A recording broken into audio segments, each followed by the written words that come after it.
If, like me, you're a fan of genre films, B-movies, and cult cinema, then let me show you 3 fantastic books from Fab Press, all written by the renowned author, critic, and Frighteners guru, Alan Jones. 2 of them are full-color Frighteners guides on exploitation and grindhouse movies. They're great. We're going to look at them in a moment. But we got to start with this absolute monster of a book, which is a collection of his complete film reviews from STARBURST magazine, which covers 1977 to 2008. This is a gorgeous book with a beautiful hardback cover and a shiny silvery lettering on the front, but the real glitter's inside, of course, with almost 650 pages packed with all the reviews, the pictures, the dates, the ratings. By the way, the rating systems change over the years, which kind of reflects the passing of time of the decades that go past. Sometimes it's out of 10, sometimes it's out of 5. What I like about Alan Jones is that he's an honest critic in the sense that he will say if a film sucks. But as you read through these reviews, you can tell he's not just doing it because that's like his shtick. I kind of groan when I see all of these YouTube videos that say stuff like, "Everything wrong with Jaws," or "Hot take, Hitchcock's Psycho is a terrible movie." Cynicism is a route that some critics take, particularly today. You could almost call it a genre of film criticism that's sort of like grumpy, "That sucks, that's not as good as you think, you're lame if you think that." Well, Alan might have a reputation for really nuking certain films, and gosh, he does. We'll look at some of his zingers in a moment. But, it never came across to me as cynicism as I read through these collections. I was actually struck by how many times he raves about a film, some that you wouldn't expect. Like at one point, for example, he's saying how much he loves the obscure backwoods slasher film Just Before Dawn, which I like too. But then the next he's writing, quote, "I can't remember when I was so captivated by an animated feature as I was with Walt Disney's revamp of Charles Dickens' classic, Oliver and Company, 9 out of 10. So yes, he will talk a film down, but he's also a champion of films too, not only small indie films, genre films, but also big budget mainstream stuff too. He'll urge people to see a film like an excited kid. There's a lot of like, "Stop what you're doing now and go and see this film." He's actually still got the same enthusiasm today about his films. If you follow him on Twitter or anywhere else, you'll see his enthusiasm shining through. But of course he doesn't like everything, and he is willing to be disliked. That's actually another interesting side of the current film critic world, particularly on YouTube. Now, some reviewers don't want to review films that they don't actively enjoy. There was a recent controversy about Chris Stuckman, for example, a YouTube critic who, in 2021, brought out a video called Moving Forward. In that video, he shared that because of his increasing involvement with filmmaking and filmmakers, he was starting to feel uncomfortable trashing films, and so he decided to simply not review the films he hates. That caused a lot of controversy. But then you have someone like Alan Jones who sits between those 2 extremes of being positive when needed, but also negative without too much cynicism when required.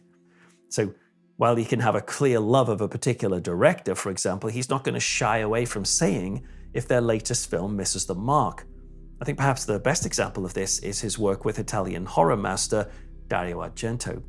Alan has been one of the most committed followers and documenters of Argento's work, and he has written extensively about his appreciation for Argento's films. I love Dario Argento stuff.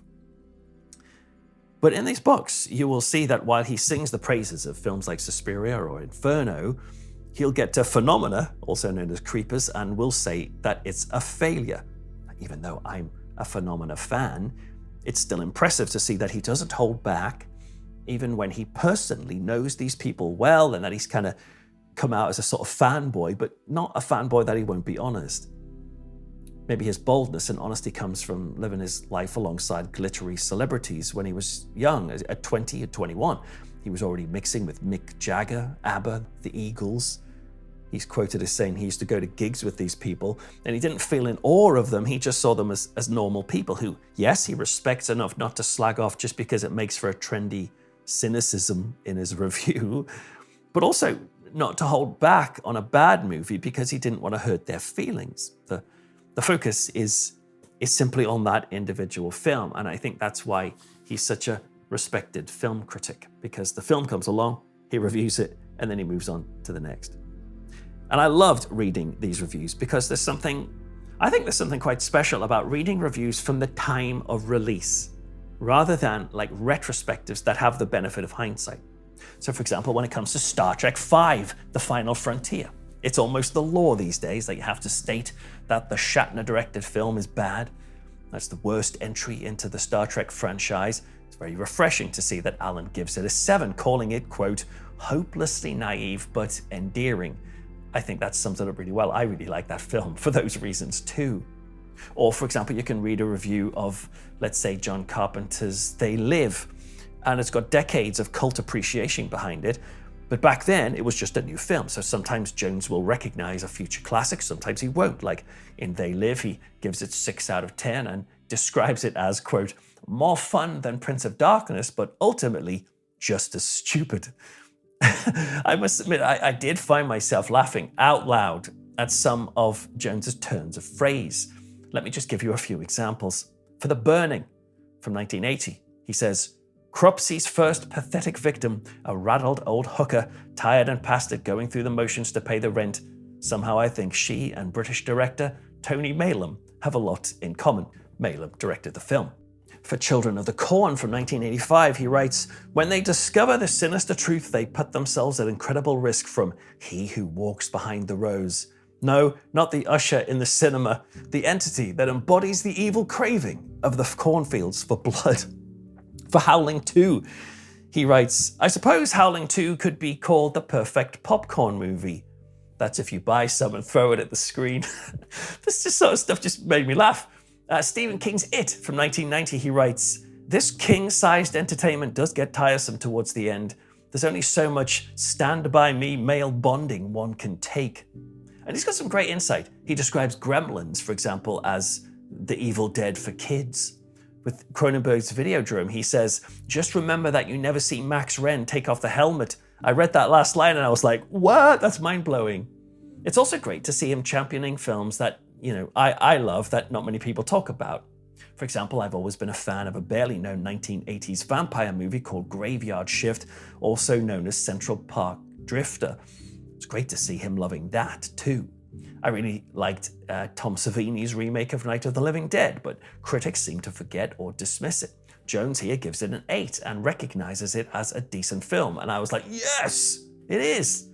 He even sticks up for a film that I'm a sucker for, Amityville 1992, It's About Time, which is a crazy time travel story that somehow is linked to the Amityville horror, which I just think that film's a hoot.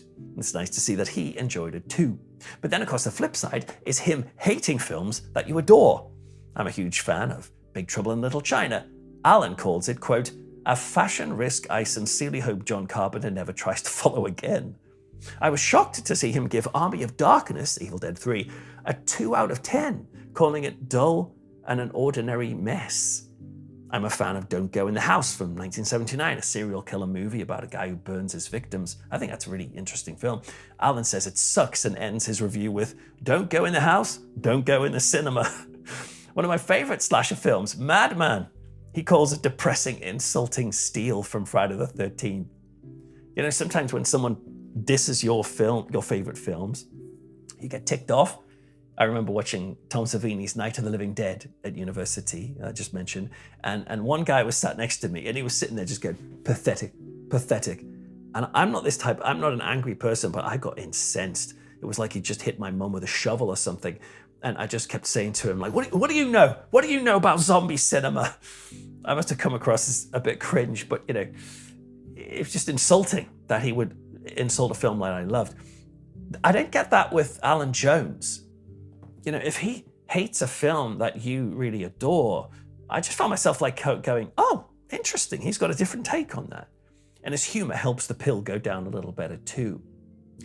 But you're fine with it because he appreciates genre films as a whole. Well, as you can see, the layout of the book is just fantastic. It's worth mentioning. Fab Press has done an amazing job. The book is visually stunning. It's filled with stills, and every now and then you get these color montages from the films of the decade. These pages, it's like opening into my subconscious. All the memories of these films like drift around in there. I think I might have liked to have had some color prints of the magazine covers themselves, that would have been cool, but you know, it doesn't really matter much. It's certainly a book you will dive into over and over again. I've got a shelf in my office and that place is sacred. So you have to earn your way onto that shelf. But I was like 10 pages into this and I thought I need to make space on my shelf for this thing. And that includes also these two bad boys, the Frighteners guides. These two books are fabulous because while the Starburst books cover films that were on more general release at the time, these two dig into far more obscure fare that you might never have heard of. For example, whether that's the 1970s sexy Star Wars ripoff Spermula, or the great but still shocking grimy 1980s gang crime movie Tenement, which I just watched for the first time a few months ago. What's more, every single page of the Frighteners guides are in full glossy color. It's like you're reading Vogue or something. Well, Vogue, albeit with some slightly more shocking images. In fact, I read these books while I was in Starbucks last weekend. I was just sat there reading for hours, and I realized I had to be a little bit careful how I held the book because there was a young family sat next to me, and some of the images in here might, well, raise a few eyebrows. But like I said, they're excellent, and they make for a perfect companion to Starburst. I think all three of these books together, they're not just a great reading experience, they're like homework. Because I've had my iPhone Notes app open as I've read these books, making notes of films that he loves and seeking them out. For example, I noticed his positive words on some Linda Blair films that I'd never seen but always heard of, like the women in prison thriller Chained Heat. So I gave that a whirl on Jones's recommendation. I was like, wow, that's a really solid exploitation movie. And one that I just wouldn't have even thought of to rediscover or discover the first time until I read his review. Well, Starburst is available now from Fab Press, as are the two Frightfest guides. And the prices of these books do reflect the size of them and the quality. I do think they're worth it. If you want to check out another Fab Press review of mine, then you could try my look at their book on Terence Fisher, or my look at Gavin Badley's brilliant Frightfest guide on werewolf films. But for more regular videos from me, you could check out my main channel called Into the Fog with Peter Laws. But until next time, I'm going to be doing my workouts, I think, with these very heavy hitters, and I do recommend that you check them out. Thanks very much.